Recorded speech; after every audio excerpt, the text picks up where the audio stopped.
जिसे आपने भगोड़ा कहा उसने अब सच बोला और 25 मिलियन लोगों ने सुना। एक इंटरव्यू जिसने सिर्फ यूट्यूब नहीं देश भर की सोच को झकझोर दिया। क्या ये एक भगोड़े की मासूमियत की कहानी है या फिर एक चालाकी से बुना गया इमेज रिस्टोरेशन प्लान है?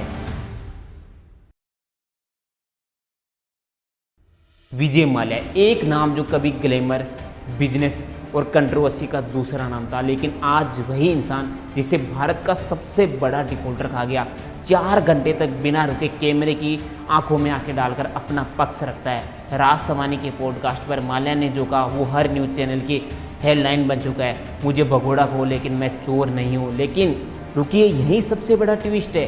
क्या ये एक ईमानदार कबूलनामा है या पब्लिक ड्रामा? क्या ये माफी है या ब्रांड माल्या की नई स्ट्रेटेजी? अगर आपको लगता है कि आप माल्या को जानते हैं तो आज का ये वीडियो देखने के बाद शायद आपकी राय बदल जाएगी। इसलिए वीडियो को लाइक करें और चैनल को सब्सक्राइब करें और वीडियो अंत तक जरूर देखें, क्योंकि कभी कभी सच वही होता है जो सबसे कम सुना गया हो। अब आप तय कीजिए, गुनहगार या गलत समझा गया इंसान। पर इससे बड़ा सवाल ये है कि क्या ये पॉडकास्ट माल्या की पब्लिक इमेज रिस्टोरेशन है या सच में माफी की एक शुरुआत है?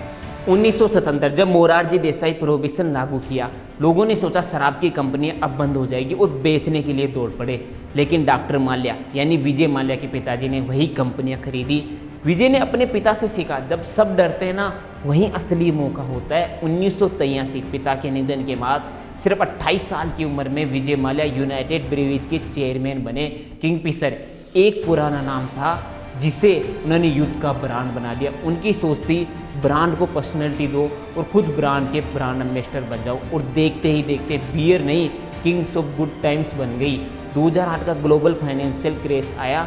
माल्या पहुंचे तत्कालीन फाइनेंस मिनिस्टर प्रणब मुखर्जी के पास और बोले, मैं स्टाफ कम करना चाहता हूं, जहाज घटाना चाहता हूं। जवाब मिलता है, नहीं, सब चालू रखिए, देश को कनेक्टिविटी चाहिए। जब फ्यूल की कीमतें आसमान छू रही थी ना, तब भी माल्या ने कहा, मैं एयरलाइन को है ना डाउन साइज करना चाहता हूँ। सरकार ने कहा, मत कीजिए, बैंक मदद करेगी।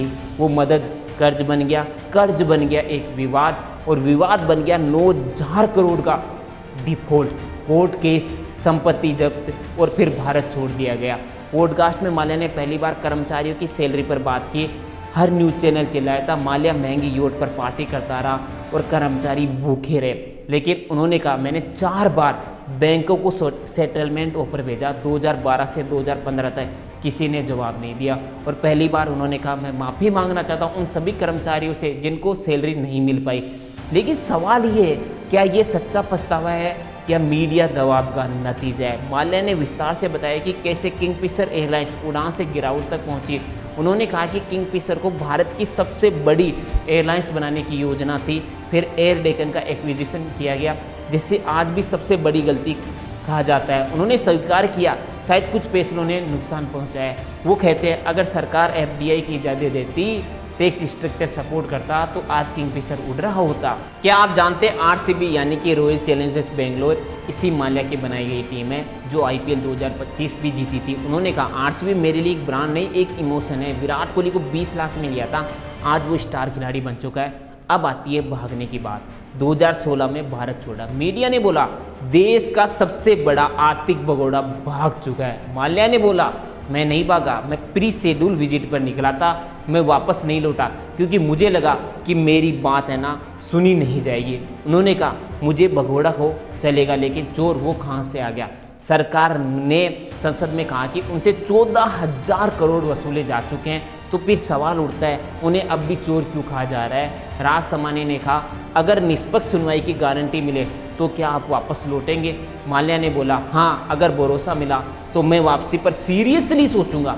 कुछ लोग कह रहे हैं कम से कम सामने तो आया, कुछ कह रहे हैं अब जब अदालतों का शिकंजा कस रहा है तो कहानी सुना रहा है। पर 2.5 करोड़ व्यूज कहते हैं लोग अब भी सुनना चाहते हैं। माल्या का कहना है, मुझे मीडिया ट्रायल का शिकार बनाया गया है, लेकिन सवाल आज भी वही है, अगर उन्होंने कुछ गलत नहीं किया तो अदालतों से भाग्य क्यों? अगर वो अब लौटना चाहते हैं तो 9 साल की चिप्पू क्यों? एक इंटरव्यू क्या 9,000 करोड़ के सवालों का जवाब बन सकता है? क्या सोशल मीडिया की सहानुभूति, अदालतों की गवाही से भी बड़ी होती है। माल्या अब भी लंदन में, मुकदमा अब भी जारी है, लेकिन अब उनकी आवाज़ भारत तक पहुंच चुकी है। अब देखना ये है अगला कदम क्या सुनवाई होगी या फिर एक और पॉडकास्ट होगा। जानने के लिए हमसे जुड़े रहिए, चैनल को सब्सक्राइब करना न भूलें।